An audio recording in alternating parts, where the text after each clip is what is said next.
Shri K. Ravindra Kumar.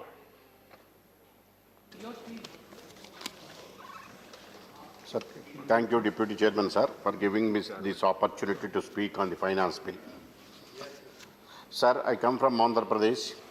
Since 2018, myself and prior to that, the honorable members from Andhra Pradesh, since the formation of residuary state of Andhra Pradesh, demanding the implementations of the provisions of the AP Reorganization Act 2014, but demands have still remained in the same position. The main demand from the state of AP, grant of special category status to the state of AP. The present government came to power on the promise made to the people that they will get special status if they got 25 seats elected from AP people.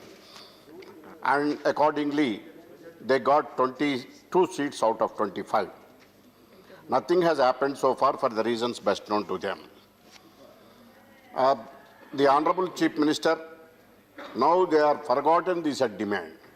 However, I request the central government to grant special category status to the state of AP as promised by on this house by the then Honorable Prime Minister Sri Manmohan Singh.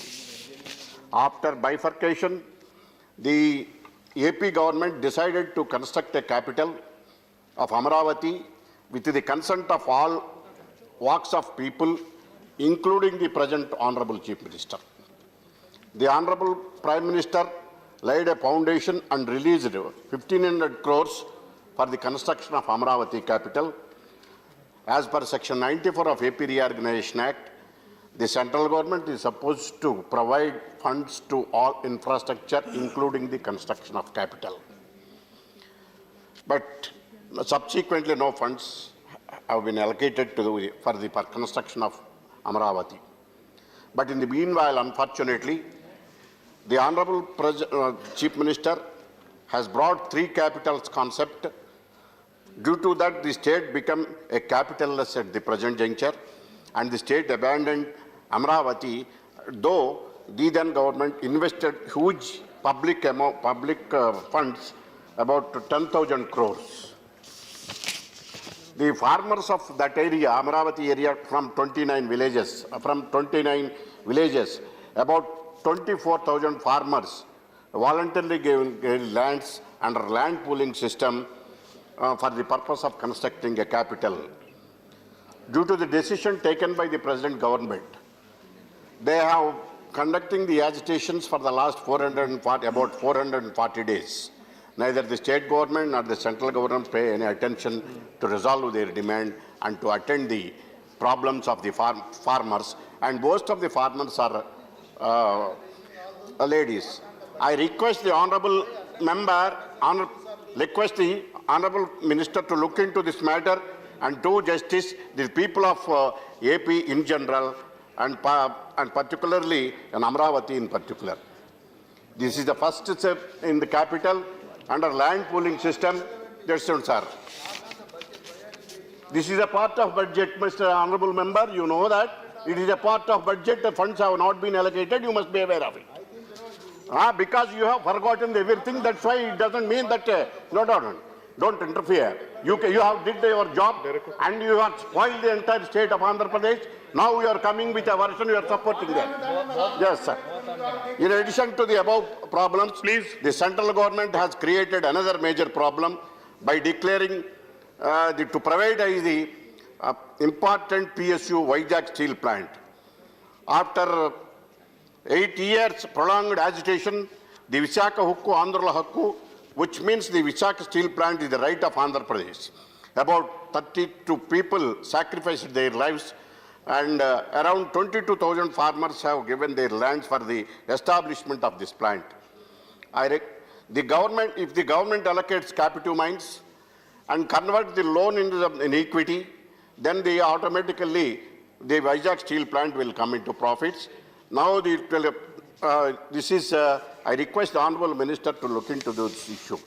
It appears POCSO has evinced interest to set up a steel plant via Visakhapatnam lands. They have also visited the Visakhapatnam and made consultations with the state government also as per the information given by the central government. But the state government did not disclose. If, I don't know why the people of AP were kept in dark. It appears the government initiated the process much earlier.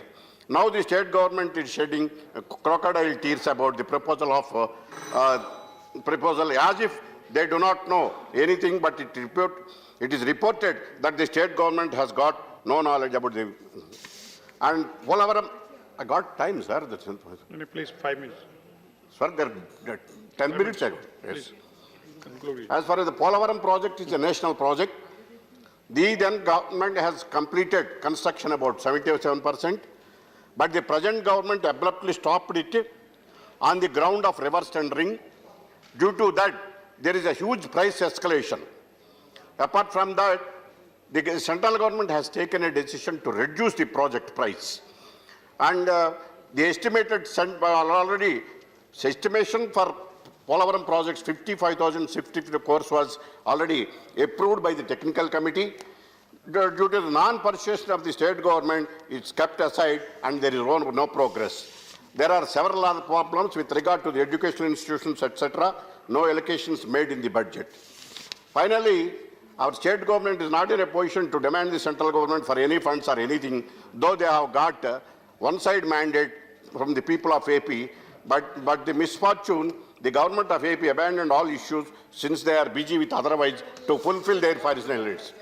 Sir, finally, no, please. The financial, the financial status of AP is in mesh. The government of EG had already taken loans to a tune of rupees about 1,46,00,000. The status of finance, the statement of the finance minister, the state finance minister made a statement that they are going to take loans to a tune of rupees 2 lakh crores. If they look into the gross debt of AP as per COG, it is at a staggering 3.73 lakhs crores. This clearly indicates where the state is going and where the present government is taking steps to finance it. This is precisely the reason why the central government to come to the rescue of AP. Otherwise, the people will be thrown into streets as destitutes, and ultimately the state will be ruined. Sir, finally, petrol prices are concerned.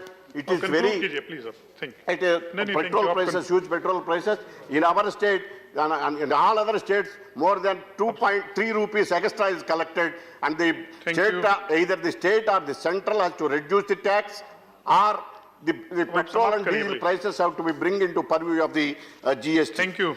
Thank you. I request the Honourable Finance Minister to consider the above demands and allocate the funds. Thank you. You have 5 minutes.